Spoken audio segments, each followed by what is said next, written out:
St George's Basin on the New South Wales south coast is situated approximately 2 hours south of Sydney. The basin offers a unique angling experience in an enclosed estuarine waterway. Big Tailor patrol this system, hunting the vast array of bait fish scattered around the basin. Come join me, Andy McGovern, as we catch up with Greg Reid from Bay and Basin Sport Fishing to chase these big greenbacks using a variety of trolling techniques that Greg has been refining over the past few seasons. Okay, so what we've done now, we're working over towards, again, some more birds that we've actually seen in the distance. Greg's pushing the boat sort of on an angle so that we don't actually spook. We don't want to troll straight over the top of where the birds are working, potentially put the school down. What we're doing is Greg's got us covering both bases, so we've got the Downrigger out working at, what depth the Downrigger at, mate? Oh, it's 6 metres. So the Downrigger's working at 6 metres and we've got another flat line on this side, so we're covering both bases. That's probably, this lure of the Rapala we've got on this side is probably running at about 3 metres. So I think the fact that we're covering both bases, and plus I've just poured myself a coffee, birds working in front, all the planets are aligning. I'm feeling pretty good, although it is a little bit chilly.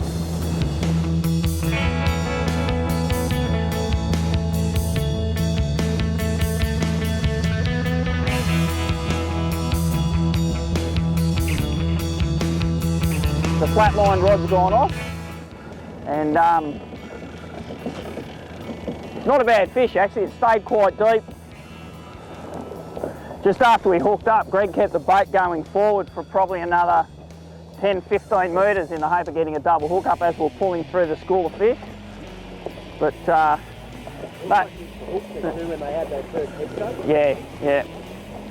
The other bonus is, as Greg just mentioned, means you get a good hook set, so you stay tight to the fish.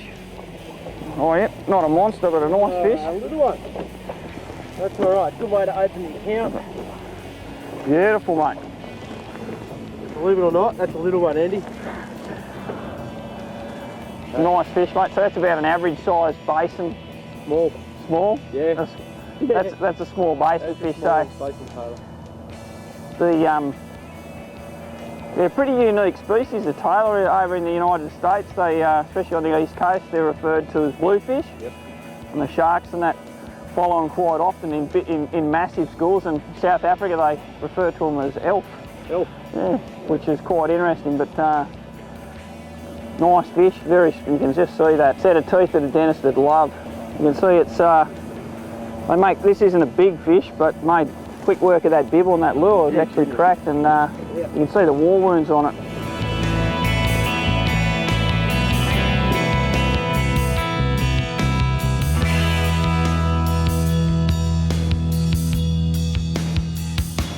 One important aspect of trolling for tailor is that when you're trolling, you're obviously covering a lot of water. There's big potential to pick up weed. So to minimise your weed, Greg Reid particularly, and a few other anglers I know, actually will upgrade their hooks or downgrade their hooks from treble hooks just to singles. And what that does, it actually means that you're going to fish more effectively and get less weed.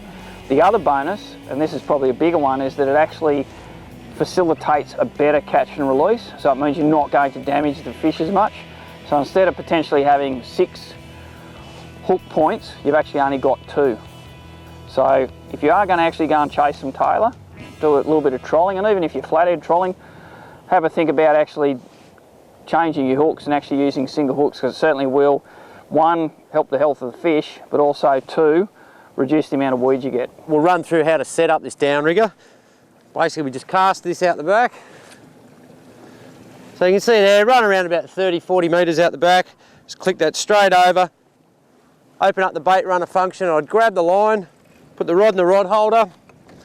Now we put the line into the clip on the downrigger ball. So the line goes into the clip, like so.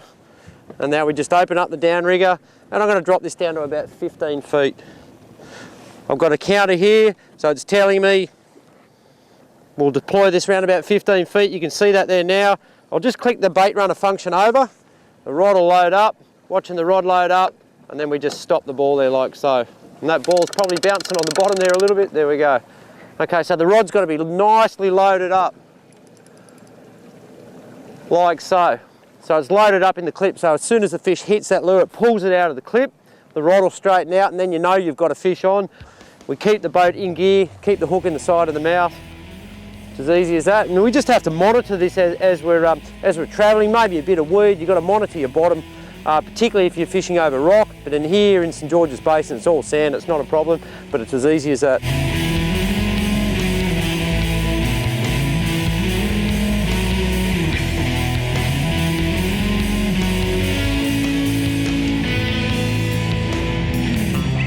So Greg's hooked up on the Downrigger. What I've been doing, I've been trolling one of the Rapala clacking wraps, good fish. So what I'm doing is I'm actually letting that sink down, hopefully underneath this fish that'll bring the school up with me. Smoking. I'll get a bit of colour here now. Now we're looking away from the sun too. You might actually see a bit here. The important thing is here we just don't rush.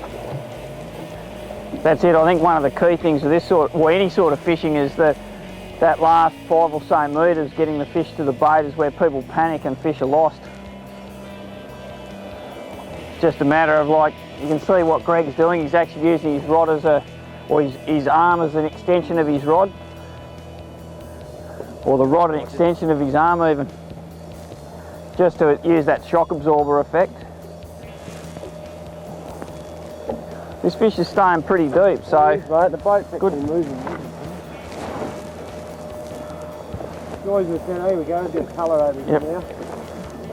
Oh yeah, yep. He's a nice fish. He's a good fish. He's a good fish. This is what we came for. This is what we came for. Nice big St George's Basin Tailor. Oh, well, look at this. He is a cracker. Here, mate. Oh, I'm excited.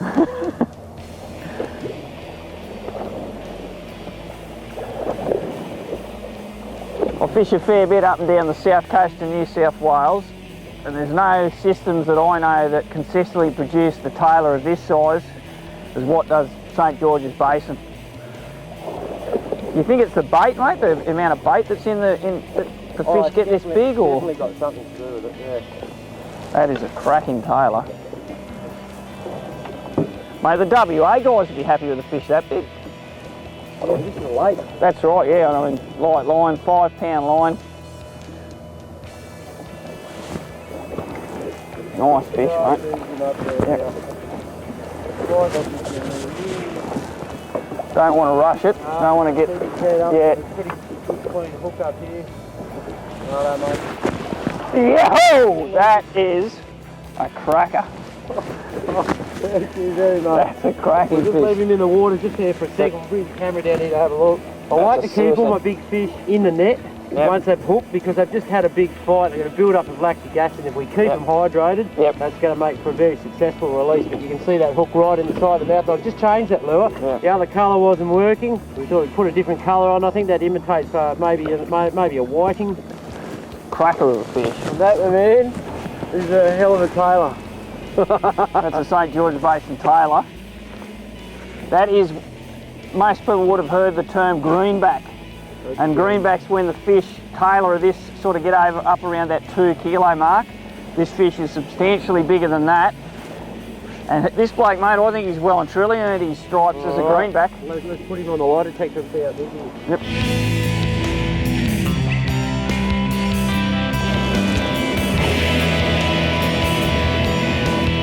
We've kept him nice and healthy the whole time, so we can let him go. What's important, these are the big breeding fish too, I'm assuming.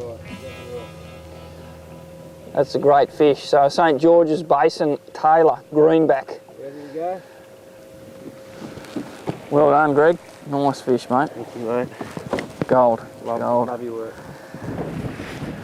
Well, we've had a ball on the Tailor here at St George's Basin. Greg Reid, Bay and Basin Sports Fishing down on the south coast of New South Wales. Greg, I think we've proven it's not just about flathead and bream and flounder and all the other myriad of species you've got here. There's plenty others like Big Tailor. Yeah, absolutely, mate. This place would be one of the premier sport fisheries for big, oversized tailor on the south coast of New South Wales, in numbers anyway. And it's unique. It's something that not many other, well, I don't know any other anglers on the south coast are actually downrigging in the estuary system. So if you want to have a go, see this man, Greg Reid. If the tailor aren't on the job, there's so many other species and fish available to catch here. Give it a go. Greg, thanks very much for the day, mate. Had an absolute ball. I think we've got half an hour spare before this pretty gnarly looking weather hits us, mate. Time to go and get another one. Let's go get another one. It's Bill Klassen here from The Fishing Show, and if you like this instructional video and want to learn more, it's simple. Go to fishingshowtv.com.au and see a whole host of additional videos.